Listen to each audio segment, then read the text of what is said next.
Welcome to chapter 6 of the book of Leviticus, the trespass offering. Now, we're continuing with the different offerings.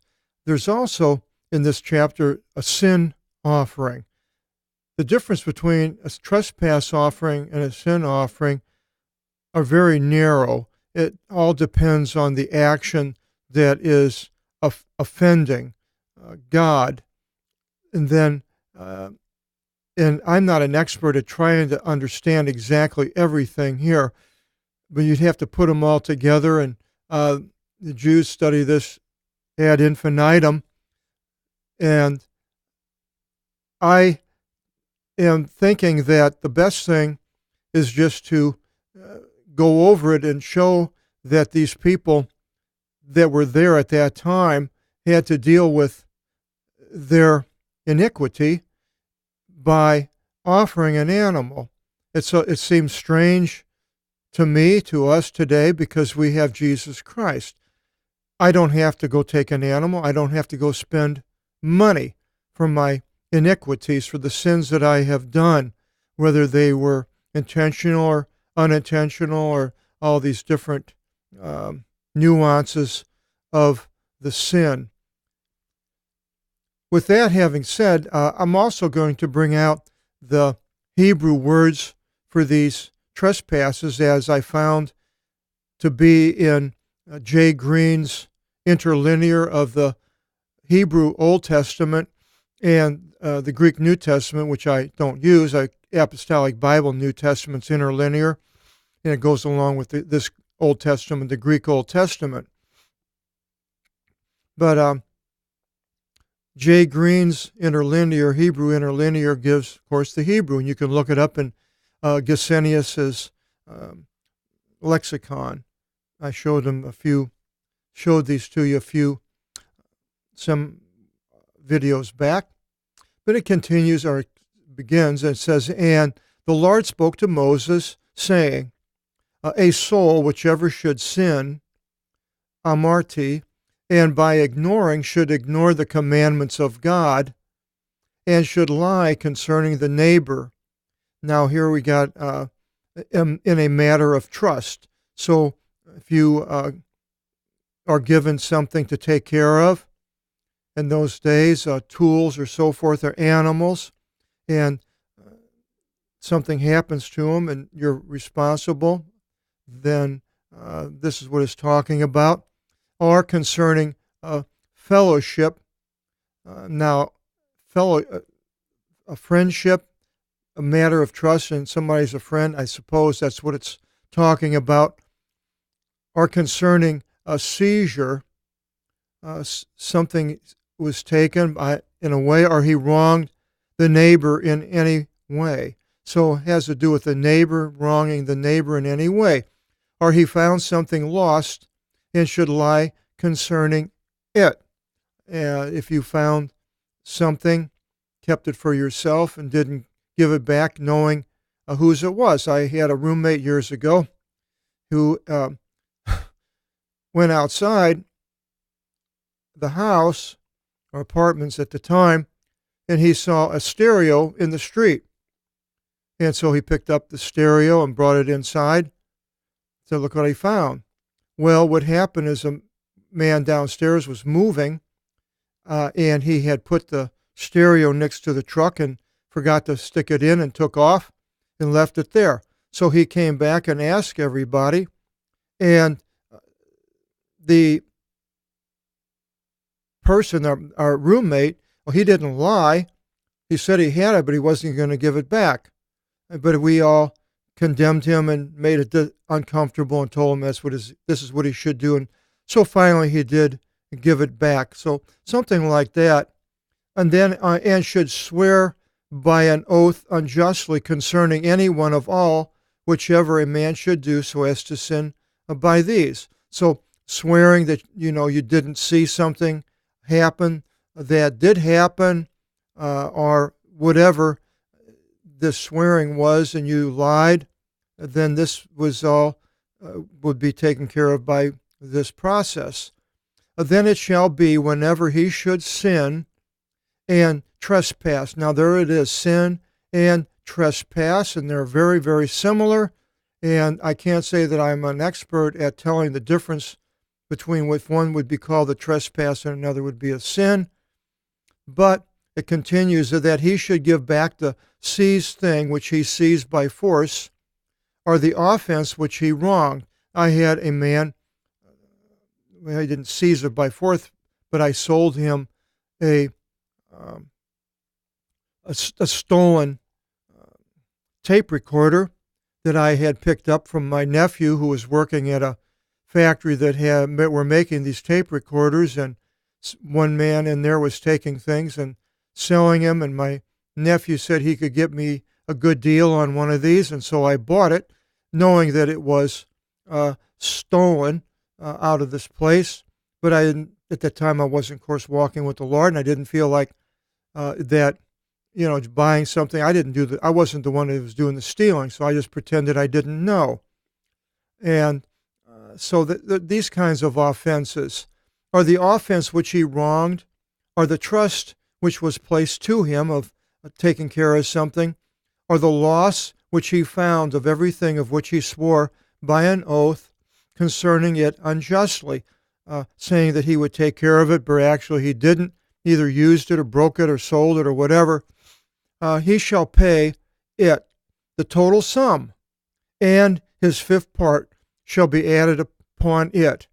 Whatever is to him he shall give back in the day he should be reproved. Now, this doesn't seem to be a judicial instance here. It seems like it's a personal thing, that if a person realizes that he has sinned, then he is to go and do this following thing. And it says, he shall bring for his trespass offering. Now we got the trespass offering. In Hebrew, it's called Ashem. Ashem. And he shall bring for his Ashem to the Lord an unblemished ram from out of the flocks, of the value for what he trespassed. And the priest shall atone for him before the Lord. And as we mentioned earlier, the priests atoned by giving things to the Lord, sacrifices, where we today don't have that. This word is not mentioned in the New Testament. It's Jesus did the act of atoning. And it shall be forgiven to him for one of all of which he did and trespassed by it. Now the whole burnt offering is called Golah, the Golah, or Golah, or Golah. And the Lord spoke to Moses, saying, give charge to Aaron and to his sons, the priests, saying, this is the law of the whole burnt offering. I have the bringing. I scratched that out. Doesn't need to be there. This is the law of the whole burnt offering. This is the whole burnt offering upon its burning. Kavsios, we have caustic, comes from that word. Upon its burning upon the altar of the entire night until morning. So now it's talking about a whole burnt offering of an animal. It's to burn the fire all night until morning. And the fire of the altar, pyr, a pyromaniac, a person that causes fires. And the fire of the altar shall burn upon it, and shall not be extinguished. And the priest shall put on a flaxen inner linen, inner garment, that would probably be made out of cotton, I would suppose. Flax, don't believe it was wool. I'm pretty sure it was, there's a YouTube video on making flaxen linen. Probably should have put the link, where a man, he gets this fiber and beats it and somehow turns it into a fiber and then weaves with it. And shall put on flaxen linen pants on his body. And he shall remove the incinerated remains, whichever the fire should have consumed, of the whole burnt offering from the altar. And he shall place it next to the altar. And he shall then take off his apparel, stole, and shall put on other apparel, so going outside. And he shall bring forth the incinerated remains outside the camp unto a clean place. katharon, topon, katharon. Topon, topography, it's a derivative, and cathartic, cleaning. And the fire upon the altar shall be kept burning upon it. It shall not be extinguished. And the priest shall burn wood upon it morning by morning, and shall pile upon it the whole burnt offering. And he shall place upon it the fat of the deliverance offerings. And deliverance offering is called the shelem, or shelem. And fire shall always burn upon the altar. It shall not be extinguished. Now, the next one is the sacrifice offering. This is the law of the sacrifice offering, which the sons of Aaron shall bring it before the Lord, before the altar. And the sacrifice is called the zevag. And he shall remove from it by the handful of the fine flour of the sacrifice offering. So this is not an animal, but it is a flour, with its olive oil and with its frankincense, being upon the sacrifice, and shall offer up upon the altar a yield offering sent a pleasant aroma, a memorial of it to the Lord. And I believe this would be upon the large altar on the outside, adding it where they did the animal. And the remainder from it Aaron shall eat and his sons. It shall be eaten unleavened, flat bread in a holy place. So that would be what? In the courtyard of the tent of the testimony, they shall eat it. And I'll go back to that sanctuary. So here's the courtyard here. They eat it here. It shall not be baked, being leavened. So it's a flat bread. I have given it as a portion to them, the priests, from the yield offerings of the Lord. And a yield offering is an eshah. And yield offerings were ones that were given by people, sort of a free will offering of sorts. It is a holy of holies. Here we have that word holy again, which was it's an adjective, but here this holy is modifying holies. Now that holies would be a substantive. It is holies of holies. It would be a substantive. It stands as a noun. It is a holy of holies as the one for the sin offering. The sin offering is called a gatath. And as the one for the trespass offering, the ashem. Every male of the priests shall eat it. So this offering is to be eaten. An eternal law, aeonion, eon, unto your generations. Genias, here's the generation, the genia. Transliteration. It is from the yield offerings of the Lord, and all whoever should touch them shall be sanctified. Now, it doesn't mean by eating or touching them you're going to be sanctified, but you have to be sanctified to touch them. That's a different way of saying it in the Greek, but that's basically what it means. And other places it talks in the New Testament, to be holy, well, without sin, in different things that, well, yes, this is the ideal, but it's not always the fact. And all whoever should touch them shall be sanctified. They have to be sanctified to touch something. And the Lord, now we got the gift offering. The gift offering is the easy one. To me, it's a korban. It's mentioned in the New Testament. We mentioned it earlier, how the gift offering, how the people bypassed taking care of their parents by offering up things that they had as a future offering to the temple, and they could use it as long as they lived. When they died, it would go to the temple instead of to the parents.